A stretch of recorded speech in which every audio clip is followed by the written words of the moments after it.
punya orang tua tau gak?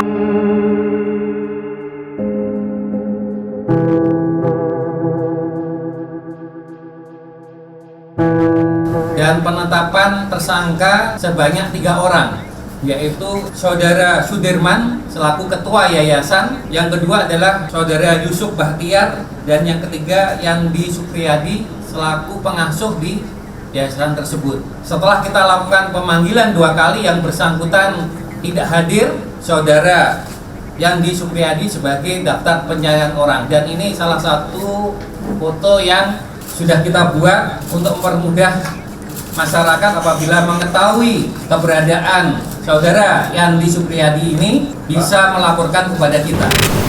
Saya akan menemui salah satu donatur dari Panti Asuhan Darussalam An-Nur yang juga sebagai pelapor pertama kali. Pemirsa akan mendengar seperti apa kemudian ini laporan yang ia dengar, termasuk juga kecurigaannya terhadap pelaku. Kita akan tempat faktanya.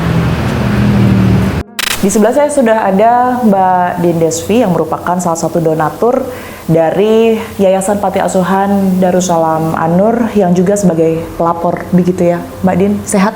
Insya Allah. Insya Allah sehat. Sebelum saya masuk ke seperti apa kemudian Mbak Din menerima laporan pada saat itu ya, tapi berapa lama sebenarnya menjadi donatur dari yayasan ini Mbak? Itu udah berjalan lama sih Mbak, udah 20 tahun lebih. 20 tahun lebih? Iya. Yang diinformasikan ke Mbak Din waktu itu, jumlah dari anak panti asuhannya sendiri berapa Mbak? Nah ini jadi kecolongan saya sebagai orang dekatnya ya. Ketika saya misalkan ngajak nih sama Ratna Listi, sama artis-artis lain ke Keongmas nonton gitu, berapa orang di 150 bisa diadiin. Tapi ketika saya sidak ke lapangan langsung, mana anak-anaknya? Kata dia ada yang lagi sekolah, ada lagi ini, ada lagi itu gitu. Jadi kenyataannya setelah kejadian heboh seperti ini, setelah diverifikasi jumlahnya nggak lebih dari 30. Jadi dari mana datangnya sampai 100 lebih itu tadi? Anak panti musiman namanya, musiman sepertinya ya. Jadi kalau kita butuh anak yatim ini, dia nyari ke lingkungan sekitar gitu. Karena memang terbukti ketika saya membagikan donasi, kan kita kasih makan pastinya, kita kasih amplop gitu kan. Nah amplopnya misal kita kasih, mohon maaf sebut saja misal 200.000. Setelah diinvestigasi dengan adanya kejadian kayak gitu, ternyata amplopnya itu diambil-ambilin lagi.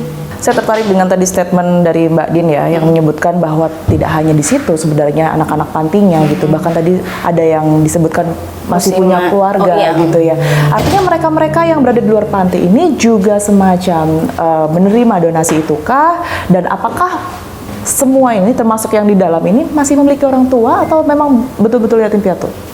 Kayaknya dari 30 hasil laporan dari masyarakat yang lapor ke saya dan hasil dari teman-teman pengurus yang di sana, sampel 30 ya.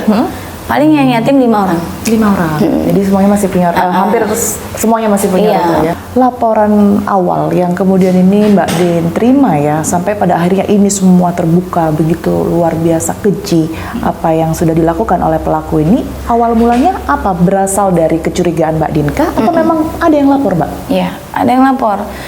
Mereka tuh terlambat lapor ke saya juga karena mereka takut lapor ke saya, sangkain saya ini sahabatnya dia dan pasti akan bela si saudara S ini kan. Aku bilang jangan begitu, saya ini seorang ibu, saya guru. Kalau memang kamu ini bukan fitnah, kamu datang ke tempat saya. Nah dari situ akhirnya mereka datang, 5 korban langsung datang ke sekolah. Cerita, sampaikan. Usia berapa itu Mbak? Usianya remaja semua. Di atas 10 tahun ya? Ada yang 16 tahun, 16, 20, 21, 27, 30. Akhirnya mereka bilang, karena kami udah nggak kuat Bun, ada adik kami yang di bawah umur mendapatkan perlakuan pelecehan seksual gitu.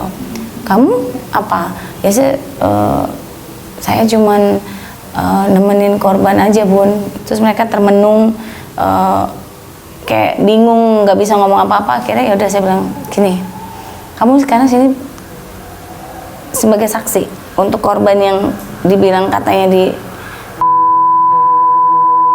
nih gitu. Iya Bun gitu. Nah tapi Ketika ngomong iya, saya investigasi satu-satu. Akhirnya yang tadinya bilang cuma saksi berubah, akhirnya mereka jadi korban. Dan lima-limanya korban. Dan ini bukan hanya kejahatan masalah atau ruda paksa atau dari kaum predator ini. Ngeri Mbak. Si pelaku ini ngajarin adab hubungan diterapkan di panti itu. Ada satu korban yang akhirnya berteriak karena memang ketika pergi ke suatu tempat awal-awal oleh salah satu pengurus. Salah satu korban ini digiring Mbak ke kamar dengan mereka, salah satu ini ngomong nih, tolong RK kamu antar makanan buat Abi ke atas lantai 2. Ketika si korban ini naik ke atas, ternyata di kamar tuh sudah nunggu yang namanya S ini dan juga pelaku IYB, dan si RK sama 2 orang predator ini. Itu yang membuat saya backup mereka, itu yang membuat saya nggak bisa diem gitu, saya harus bicara gitu loh. Bisa nggak sih menolak di situasi itu? Nggak bisa. Dia dari 7 tahun di sana dikasih makan dan terus berdua. Tadinya dia ngumpetin ini, dia cuma cerita 2 oknum ini doang, 2 oknum ini doang. Kayaknya memang diancam, bukan kayaknya. Ancaman apa Mbak Din? Kamu keluar sini, awas ya jangan macam-macam. Ya kan namanya anak di bawah umur dibilang, awas jangan macam-macam, itu dia takut. Apalagi RK ini adalah dari keluarga duafa yang memang kebetulan qadarullah ibunya nggak bisa lihat, ibunya tunanetra. Kenapa korban ini speak up? Karena mereka udah keluar semua. Jadi korban yang lari ke saya tuh karena mereka pantai. Jadi yang lapor ini bukan yang di dalam, yang orang udah nggak kuat keluar dari sana cari saya. Jadi sebenarnya perilaku yang tadi diceritakan oleh Mbak Din ini sebenarnya sudah lama mereka alami, mereka pendam bertahun-tahun. Ketika mereka berhasil kabur, mereka cari saya. Tapi saya juga ingin tahu Mbak Din, tadi di awal Mbak Din menyebutkan bahwa dekat sebenarnya hubungan Mbak Din dengan pelaku ini, kenal seperti apa karakternya. Nah ini memang tidak terlihat adanya gerak-gerik yang kemungkinan ini bisa mencurigakan begitu ya, mungkin mengapa pelaku ini tidak menikah dan lain sebagainya. Itu pernah tidak sih muncul di pikiran Mbak Din? Pernah sih, cuman kan dengan saya juga kan, selain saya sekarang latar belakang saya pendidikan, saya juga punya latar belakang di entertain kan Mbak.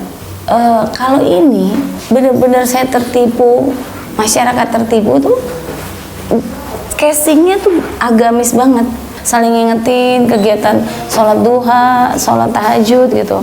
Ngomong-ngomong tahajud, korban itu ada yang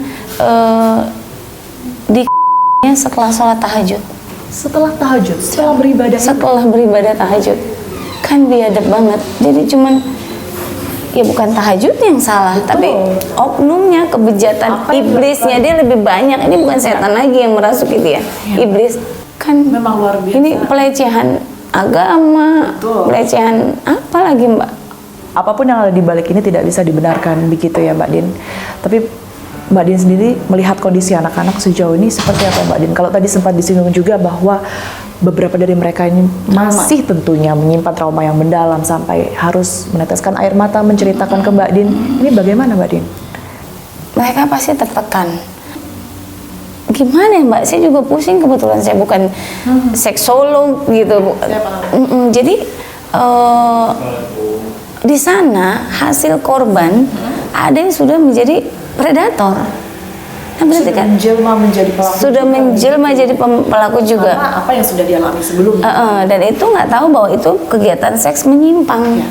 Ini kan korban. Ini 12 anak yang terakhir kemarin mau kita evakuasi dari panti ke Dinsos.